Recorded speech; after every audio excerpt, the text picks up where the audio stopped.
Hi friends, welcome back to my channel Vishruta creatives. ಇವತ್ತಿನ ವಿಡಿಯೋದಲ್ಲಿ 30 ಇಂಚು ಎದೆ ಸುತ್ತಳತೆ ಇರೋಂಥ ಪ್ರಿನ್ಸೆಸ್ ಕಟ್ ಬ್ಲೌಸನ್ನು ಯಾವ ರೀತಿ ಕಟಿಂಗ್ ಮಾಡ್ಕೋಬೇಕು ಅನ್ನೋದನ್ನು ನೋಡೋಣ.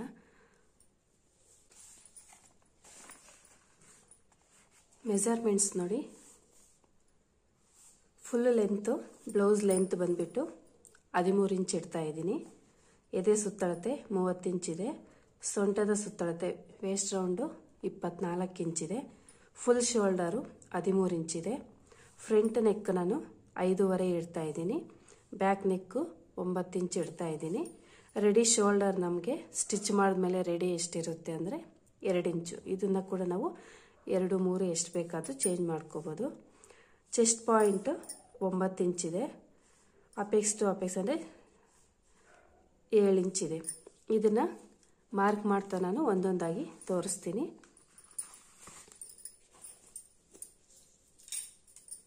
ಮೊದಲು ನೋಡಿ, ಈ ರೀತಿ ಹೆಚ್ಚು ಕಡಿಮೆ ಇರೋದನ್ನು ಫಸ್ಟ್ ಒಂದು ಮಾರ್ಕ್ ಹಾಕ್ಕೊಂಡು ಕರೆಕ್ಟಾಗಿ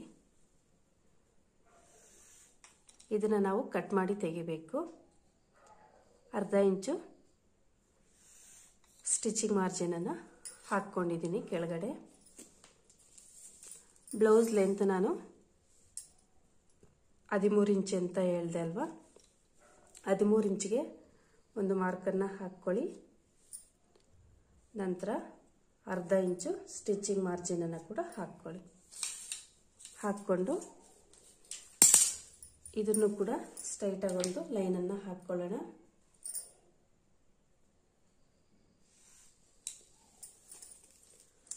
ಹದಿಮೂರು ಇಂಚು ಫುಲ್ ಶೋಲ್ಡರ್ ಇದೆ ಅಲ್ವಾ, ಇದನ್ನು 2 ಭಾಗ ಮಾಡ್ಕೋಬೇಕು. ಯಾಕಂದರೆ ನಾವು ಡಬಲ್ ಫೋಲ್ಡಲ್ಲಿ ಹಾಕಿದ್ದೀವಲ್ವ, ಅದರಿಂದ 2 ಫೋಲ್ಡ್ ಮಾಡ್ಕೊಂಡಾಗ ನೋಡಿ 6.5 ಬರುತ್ತೆ. ಇದು ಫುಲ್ ಶೋಲ್ಡರ್ ಅಂದರೆ ನಾವು ಬೋಟ್ ನೆಕ್ಗೆ ಅದೆಲ್ಲ ಇಡ್ತೀವಲ್ಲ, ಅದನ್ನು ಫುಲ್ ಶೋಲ್ಡರ್ ಇಷ್ಟು ಬರುತ್ತೆ. ನಾವು ನೆಕ್ ಲೆಂತ್ ಎಷ್ಟು ಇಡ್ತಾ ಇದ್ದೀವಿ ಅನ್ನೋದ್ರ ಮೇಲೆ ಇದನ್ನು ನಾವು ಕಡಿಮೆ ಮಾಡ್ಕೋಬೇಕಾಗತ್ತೆ. ನಾನು ಆಗಲೇ ತೋರಿಸ್ದೆ ಅಲ್ವಾ, ಬ್ಯಾಕ್ ನೆಕ್ ನಾನು 9 ಇಂಚು ಇಡ್ತಾ ಇದ್ದೀನಿ. ನಾವು 1 ಇಂಚಿಗೆ 1/4 ಇಂಚು ಕಡಿಮೆ ಮಾಡ್ಕೋಬೇಕು. 2 ಇಂಚಿಗೆ ಅರ್ಧ ಇಂಚು, 4 ಇಂಚಿಗೆ 1 ಇಂಚು, 8 ಇಂಚಿಗೆ 2 ಇಂಚು ನಾವು ಕಡಿಮೆ ಮಾಡ್ಕೋಬೇಕು. ನಾನಿಲ್ಲಿ 9 ಇಂಚು ಅಂದರೆ 2/4 ಇಂಚನ್ನು ನಾವು ಕಡಿಮೆ ಮಾಡ್ಕೋಬೇಕು. 9 ಇಂಚಿಗೆ 2/4ಗೆ ನಾನು 2 ಇಂಚ್ ಮಾತ್ರ ಕಡಿಮೆ ಮಾಡ್ಕೊತಾ ಇದ್ದೀನಿ. ಸ್ವಲ್ಪ ಒಂದು 1/4 ಇಂಚಷ್ಟು ಎಕ್ಸ್ಟ್ರಾ ಬಿಡ್ತಾ ಇದ್ದೀನಿ. ಎಕ್ಸ್ಟ್ರಾ ಇದ್ರೂ ಕೂಡ ಪ್ರಾಬ್ಲಮ್ ಏನೂ ಇಲ್ಲ. 2 ಇಂಚು ಕಡಿಮೆ ಮಾಡ್ಕೊಳ್ಳಿ. ಆಗ ನಮಗಿಲ್ಲಿ 4.5 ಶೋಲ್ಡರ್ ಬಂತು. ಹಾಗಾದರೆ ಹಾರ್ಮೋಲ್ ಕೂಡ 4.5ನೇ ಇಟ್ಕೋಬೇಕಂದ್ರೆ 5 ಇಂಚು ನಾನು ಇಡ್ತಾ ಇದ್ದೀನಿ. ಹಾರ್ಮೋಲ್ಗೆ ಶೋಲ್ಡರ್ ಎಷ್ಟಿದೆಯೋ ಯಾವಾಗಲೂ ಕೂಡ ಹಾರ್ಮೋಲ್ ಅಷ್ಟೇ ಇಡಬೇಕು ಅಂತ ಏನಿಲ್ಲ. ಇದನ್ನು ಸ್ಟ್ರೈಟಾಗಿ ಒಂದು ಲೈನನ್ನು ಹಾಕ್ಕೊಂಡು ಎದೆ ಸುತ್ತಳತೆ 30 ಇಂಚಿದೆ ಅಲ್ವಾ, 30 ಇಂಚಲ್ಲಿ 4ನೇ ಭಾಗ ಅಂದರೆ 7.5 ಬರುತ್ತೆ. 7.5ಗೆ ಒಂದು ಮಾರ್ಕನ್ನು ಹಾಕ್ಕೊಳ್ಳಿ. ಸೊಂಟದ ಸುತ್ತಳತೆ 24 ಇದೆ ಅಂದರೆ 6 ಇಂಚು ಬರುತ್ತೆ. ಇಲ್ಲಿ ನಾವು ಡಾಟ್ ಇಡ್ತೀವಲ್ವ ಬ್ಯಾಕ್ ಸೈಡ್ ಟಕ್ಸ್ಗೆ, ಅದಕ್ಕೆ 1 ಇಂಚು ಎಕ್ಸ್ಟ್ರಾ ಇಟ್ಕೊಳ್ಳಿ. ಆಗ ಇದು 7 ಇಂಚು ಬರುತ್ತೆ. ಎಕ್ಸ್ಟ್ರಾ ಮಾರ್ಜಿನ್ನು 2 ಇಂಚ್ ಇಡ್ತಾ ಇದ್ದೀನಿ. ಈಗ ಈ ಮಾರ್ಕ್ಗಳನ್ನ ಸೇರಿಸ್ಕೊಳ್ಳೋಣ.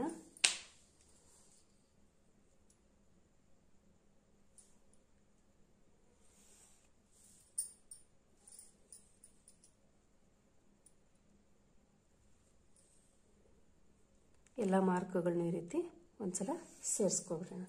ಇಲ್ಲಿ ಕೂಡ ಹಾರ್ಮೋಲನ್ನು ಸೇರಿಸ್ಕೋಬೇಕು. ಇಲ್ಲಿ 4.5 ಇದೆ ಅಲ್ವಾ, ಇಲ್ಲಿ ಕೂಡ ಕರೆಕ್ಟಾಗಿ 4.5ನೇ ಬರೋ ಥರ ಇಟ್ಕೊಳ್ಳಿ, ಹೆಚ್ಚು ಕಡಿಮೆ ಬರ್ದಿರ.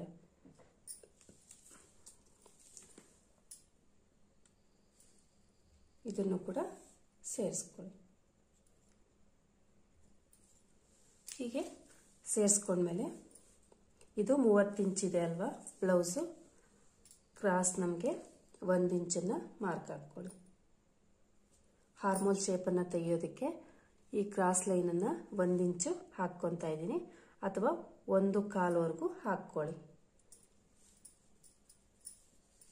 ಈಗ ಇದನ್ನು ನಾವು ಶೇಪನ್ನು ಡ್ರಾ ಮಾಡ್ಕೊಳ್ಳೋಣ.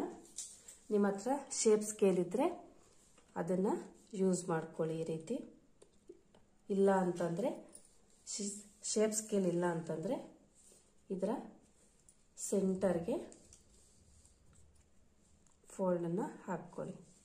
5 ಇಂಚ್ ಇದೆ ಅಲ್ವಾ, ಸೆಂಟರ್ಗೆ ಫೋಲ್ಡ್ ಹಾಕ್ಕೊಂಡು ಅಷ್ಟಕ್ಕೆ ಮಾರ್ಕ್ ಹಾಕ್ಕೊಂಡು ಈ 3 ಮಾರ್ಕ್ಗಳನ್ನು ಸೇರಿಸ್ಕೊಂಡು ನೀವು ಆ ಕೈಯಲ್ಲೇ ಬೇಕಾದರೂ ಡ್ರಾ ಮಾಡ್ಕೊಳ್ಳಿ. ಇಲ್ಲ ಅಂತಂದರೆ ಈ ರೀತಿ ಸ್ಕೇಲ್ ಇತ್ತು ಅಂದರೆ ಸ್ಕೇಲಲ್ಲಿ ಬೇಕಾದರೂ ನೀವು ಡ್ರಾ ಮಾಡ್ಕೊಳ್ಳಿ. ನೀವು ಕೈಯಲ್ಲೇ ಬೇಕಂದರೆ ಈ ರೀತಿ ಮಾರ್ಕನ್ನು ಡ್ರಾ ಮಾಡ್ಕೋಬೋದು. ಹೀಗೆ ಡ್ರಾ ಮಾಡ್ಕೊಂಡ್ಮೇಲೆ ಈ ನೆಕ್ ವಿಡ್ತು ಮತ್ತು ಶೋಲ್ಡರ್ ನಮಗೆ ರೆಡಿ 2 ಇಂಚು ಶೋಲ್ಡರ್ ಬೇಕಲ್ವಾ.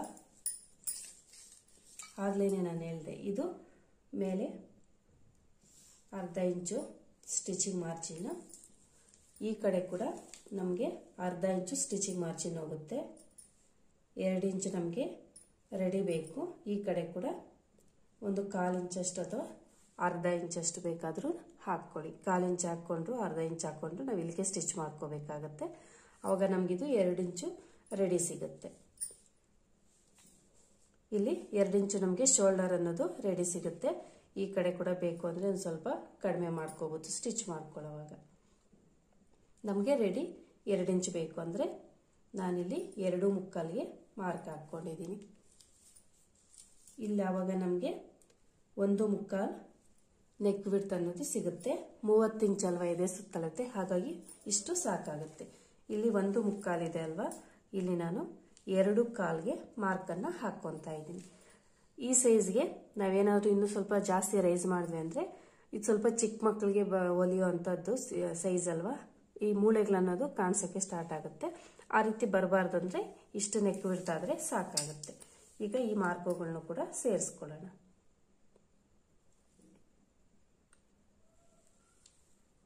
ಹೀಗೆ ಸೇರಿಸ್ಕೊಂಡು ನಮಗೆ ಯಾವ ನೆಕ್ ಬೇಕೋ ಆ ನೆಕ್ಕನ್ನು ಡ್ರಾ ಮಾಡ್ಕೋಬೋದು. ಇಲ್ಲಿ ಕಡಿಮೆ ಮಾಡಿಕೊಂಡು ಇಲ್ಲಿ ಬೇಕಾದ್ರೆ ಸ್ವಲ್ಪ ನಾವು ಜಾಸ್ತಿ ಮಾಡ್ಕೋಬೋದು. 2 ಇಂಚಿಗೆ ಮಾರ್ಕನ್ನು ಹಾಕ್ಕೊಂಡು ಅಲ್ಲಿಂದ 1/2 ಇಂಚು ಆಚೆಗೆ ಮಾರ್ಕ್ ಹಾಕ್ಕೊಂಡು ಇಲ್ಲಿಂದ ಬೇಕು ಅಂದರೆ ನೀವು ರೌಂಡ್ ಶೇಪನ್ನು ಡ್ರಾ ಮಾಡ್ಕೊಳ್ಳಿ. ಇದಕ್ಕೂ ಕೂಡ ನಾನು ಶೇಪ್ ಸ್ಕೇಲನ್ನು ಯೂಸ್ ಮಾಡ್ತಾ ಇದ್ದೀನಿ.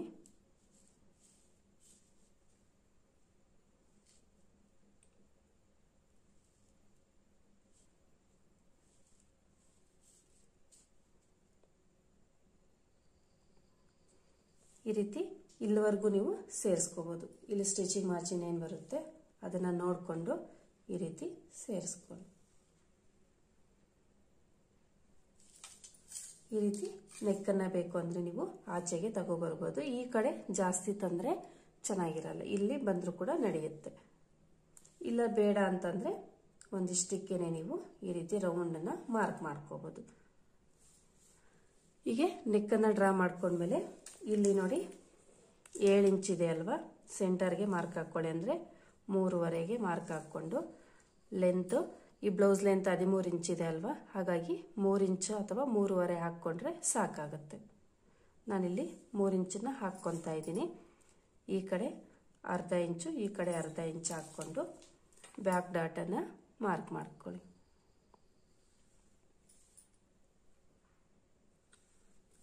ಹೀಗೆ ಮಾರ್ಕ್ ಮಾಡಿಕೊಂಡ್ರೆ ಇದು ಬ್ಯಾಕ್ ಪಾರ್ಟು ಕಂಪ್ಲೀಟ್ ಆಗುತ್ತೆ. ಹಾರ್ಮೋಲ್ ಎಷ್ಟಿದೆ ಅನ್ನೋದನ್ನು ನೀವು ಒಂದ್ಸಲ ಚೆಕ್ ಮಾಡ್ಕೊಳ್ಳಿ.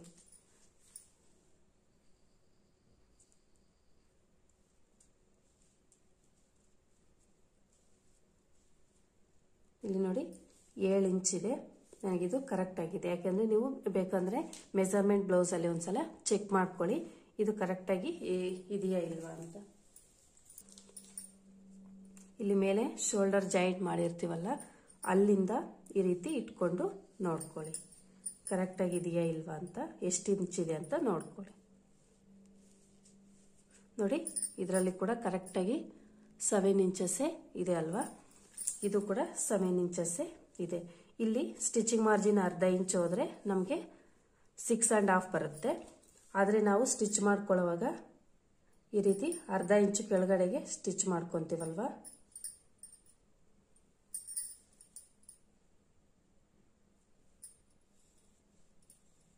ಆಗ ಅದು ಕರೆಕ್ಟಾಗಿ ನಮಗೆ 7 ಇಂಚೇ ಬರುತ್ತೆ.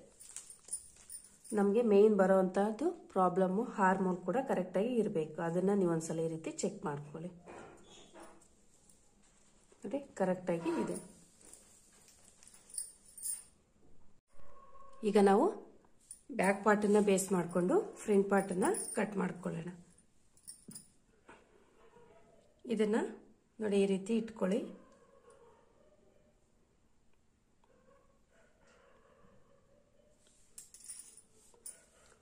ಇಟ್ಕೊಂಡು ಈಗ ಇದೆಲ್ಲಿಗಿದೆ ಅಲ್ಲಿಗೆ ಕರೆಕ್ಟಾಗಿ ಲೈನ್ಸನ್ನು ಹಾಕ್ಕೊಳ್ಳೋಣ.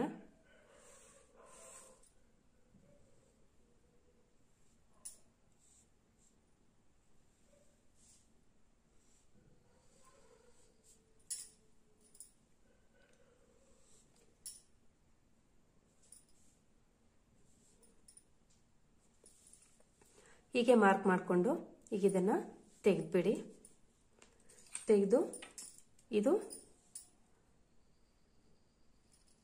ಮೇನ್ ಪಾಯಿಂಟ್ ಅಲ್ವಾ, ಫಿಟ್ಟಿಂಗ್ ಲೈನು. ಇಲ್ಲಿಂದ ಒಂದು ಅರ್ಧ ಇಂಚು ನಾವು ಜಾಸ್ತಿ ಮಾಡ್ಕೋಬೇಕಾಗತ್ತೆ. ಯಾಕೆ ಅಂತಂದರೆ ಇಲ್ಲಿ ನಾವು ಜಾಯಿಂಟ್ ಬರುತ್ತಲ್ವ ಪ್ರಿನ್ಸಸ್ ಕಟ್ಗೆ, ಅದಕ್ಕೆ. ಹಾಗಾಗಿ ಈ ಕಡೆ ಅರ್ಧ ಇಂಚು ಎಕ್ಸ್ಟ್ರಾ ಮಾರ್ಜಿನ್ ಹಾಕ್ಕೊಳ್ಳೋಣ.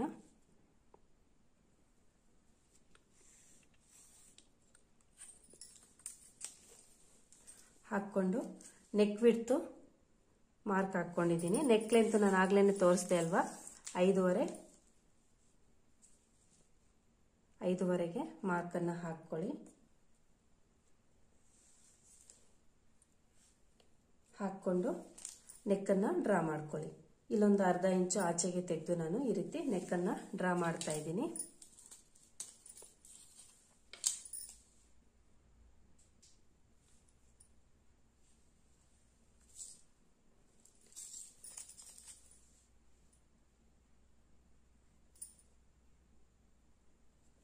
ಈ ರೀತಿ ಸೇರಿಸ್ಕೊಳ್ಳಿ. ಇಲ್ಲಿ ಸ್ಟಿಚಿಂಗ್ ಮಾರ್ಜಿನ್ ಏನು ಬರುತ್ತೆ ಅದಕ್ಕಿಂತ ಮೇಲೆ ಆಚೆ ಬರಬಾರ್ದು. ಕಾಣಿಸ್ತಿದೆ ಅಲ್ವಾ, ಇದ್ರ ಒಳಗಡೆಗೆ ಬರಬೇಕು, ಇಲ್ಲಿಂದ ಮೇಲೆ ಆಚೆಗೆ ಹೋಗಬಾರ್ದು. ಇಲ್ಲಿ ಕೂಡ ಸ್ಟ್ರೈಟ್ ಲೈನನ್ನು ಹಾಕ್ಕೊಂಡು ಅರ್ಧ ಇಂಚು ಒಳಗಡೆಗೆ ಶೇಪ್ ಡ್ರಾ ಮಾಡ್ಕೊಳ್ಳೋಣ.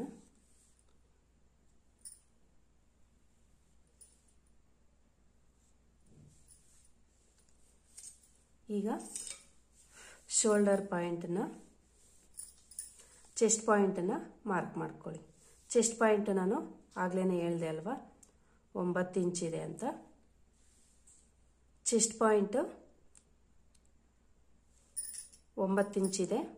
ಇದಕ್ಕೆ ನಾನು ಅರ್ಧ ಇಂಚು ಸೇರಿಸ್ಕೊಂಡು 9ವರೆಗೆ ಮಾರ್ಕ್ ಹಾಕ್ಕೊತಾ ಇದ್ದೀನಿ. ಈ ಕಡೆಯಿಂದ 4 ಇಂಚಿಗೆ ಮಾರ್ಕ್ ಹಾಕ್ಕೊಳ್ಳಿ. ಈಗ ಈ ಲೈನನ್ನು ಕೆಳಗಡೆಗೆ ಸ್ಟ್ರೈಟಾಗಿ ಡ್ರಾ ಮಾಡ್ಕೊಳ್ಳೋಣ. 30 ಇಂಚ್ ಎದೆ ಸುತ್ತಳತೆ ಇರೋದ್ರಿಂದ ನಾನು ಚೆಸ್ಟ್ ಪಾಯಿಂಟು 1.5 ಇಡ್ತಾ ಇದ್ದೀನಿ. ಈ ಕಡೆಗೆ ಅರ್ಧ ಇಂಚು, ಈ ಕಡೆಗೆ 1 ಇಂಚು ಡ್ರಾ ಮಾಡ್ಕೊತಾ ಇದ್ದೀನಿ.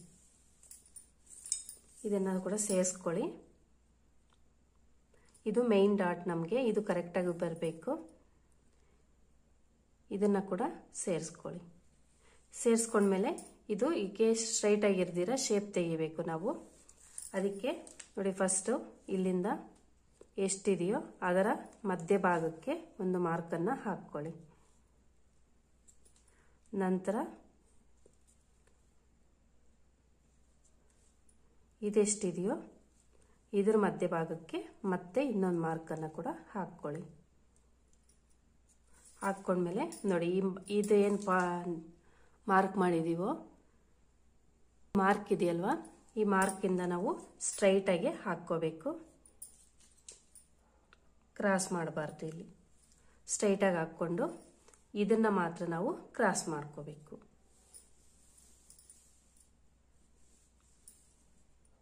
ಇದನ್ನು ನೋಡಿ, ಇಲ್ಲಿಂದ ಇಲ್ಲಿಗೆ ಸ್ವಲ್ಪ ಕ್ರಾಸ್ ಮಾಡ್ಕೊಳ್ಳಿ. ಈಗ ಇದನ್ನು ಒಳಗಡೆಗೆ ಸ್ವಲ್ಪ ಹೀಗೆ ಹಾಕ್ಕೊಳ್ಳಿ.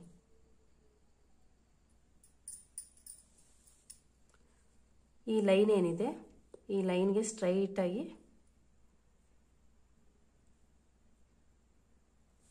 ಇಲ್ಲಿಗೆ ಮಾರ್ಕ್ ಹಾಕ್ಕೊತಾ ಇದ್ದೀನಿ ನಾನು.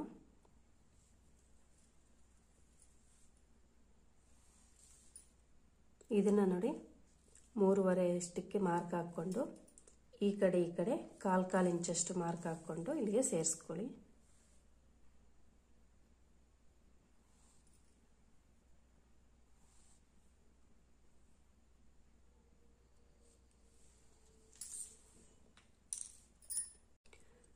ಹೀಗೆ ಮಾರ್ಕ್ ಹಾಕ್ಕೊಂಡ್ಮೇಲೆ ಇಲ್ಲಿ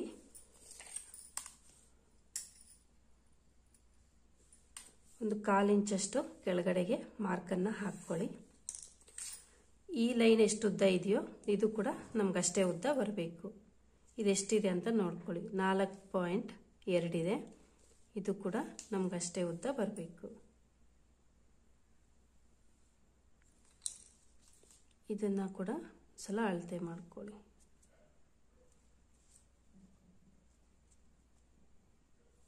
ಇದೆಯಾ ಇಲ್ವಾ ಅಂತ ಒಂದ್ಸಲ ಚೆಕ್ ಮಾಡ್ಕೊಳ್ಳಿ. ಇವೆರಡನ್ನು ಜಾಯಿನ್ ಮಾಡಿದಾಗ ಇದು ಸ್ವಲ್ಪ ಮೇಲೆಗೆ ಹೋಗುತ್ತೆ. ಅದಕ್ಕೆ ನಾವು ಇಲ್ಲಿ 1/4 ಇಂಚು ಮೇಲೆಗೆ ತಗೋಬೇಕು. ಇಲ್ಲಿಂದ ಇಲ್ಲಿಗೆ ಸ್ಟ್ರೈಟಾಗಿ ಈ ರೀತಿ ಲೈನನ್ನು ಸೇರಿಸ್ಕೊಬಿಡಿ. ಇದನ್ನು ಕೂಡ ಇಲ್ಲಿಂದ ಇಲ್ಲಿಗೆ ಲೈನನ್ನು ಸೇರಿಸ್ಕೊಳ್ಳಿ. ಹೀಗೆ ಮಾರ್ಕ್ ಹಾಕ್ಕೊಂಡ್ರೆ ಇದು ಕೂಡ ನಮಗೆ ಮಾರ್ಕಿಂಗ್ಸು ಕಂಪ್ಲೀಟ್ ಆಗುತ್ತೆ. ಈಗ ಇದನ್ನು ಕಟ್ ಮಾಡ್ಕೊಳ್ಳೋಣ.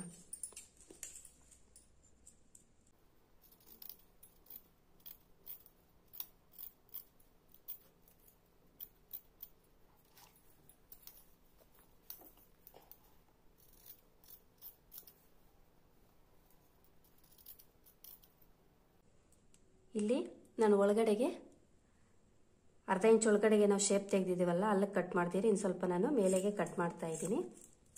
ಇದನ್ನು ಆಮೇಲೆ ನಾವು ಕಟ್ ಮಾಡ್ಕೊಳ್ಳೋಣ. ಅದನ್ನು ಎಕ್ಸ್ಟ್ರಾ ಬಿಟ್ಟು ಕಟ್ ಮಾಡ್ಕೊಳ್ಳಿ. ಈ ರೀತಿ ಯಾಕೆ ಅಂತ ತೋರಿಸ್ತೀನಿ. ಈಗ ಇದನ್ನು ಕೂಡ ಕಟ್ ಮಾಡ್ಕೊಳ್ಳಿ ಈ ರೀತಿ.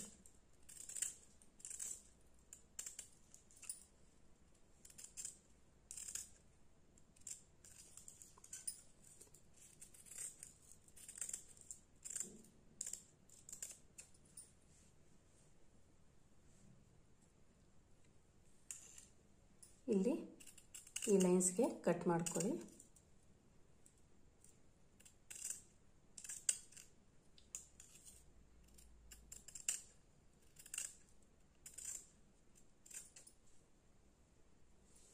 ಇಲ್ಲಿ ಈ ಮಾರ್ಕ್ ಇದೆಯಲ್ವಾ ಇದನ್ನು ಕೂಡ ಕಟ್ ಮಾಡ್ಕೊಳ್ಳಿ. ಈ ಪಾಯಿಂಟ್ ನಮಗೆ ಕರೆಕ್ಟಾಗಿ ಬರಬೇಕು. ಇಲ್ಲಿಂದ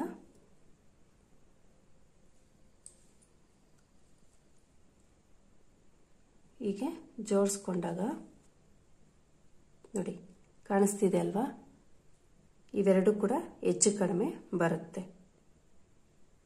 ಅಲ್ವಾ, ಕಾಣಿಸ್ತಿದೆಯಾ?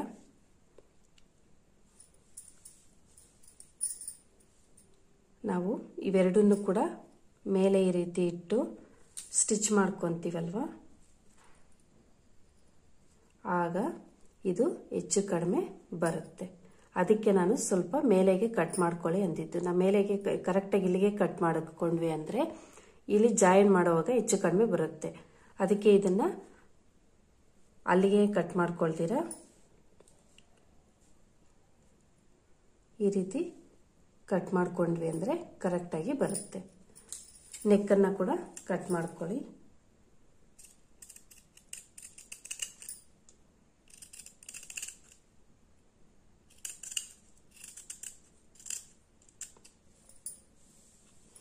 ಹೀಗೆ ಕಟ್ ಮಾಡಿಕೊಂಡ್ರೆ ಫ್ರಂಟ್ ಪಾರ್ಟು ಕೂಡ ಕಟಿಂಗ್ ಆಗುತ್ತೆ. ಈಗ ಇದಕ್ಕೆ ನಾವು ಮೇನ್ ಕ್ಲಾತನ್ನು ಕಟ್ ಮಾಡ್ಕೊಳ್ಳೋಣ.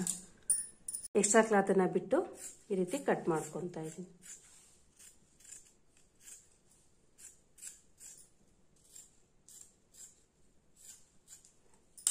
ಇದು ಬ್ಯಾಕ್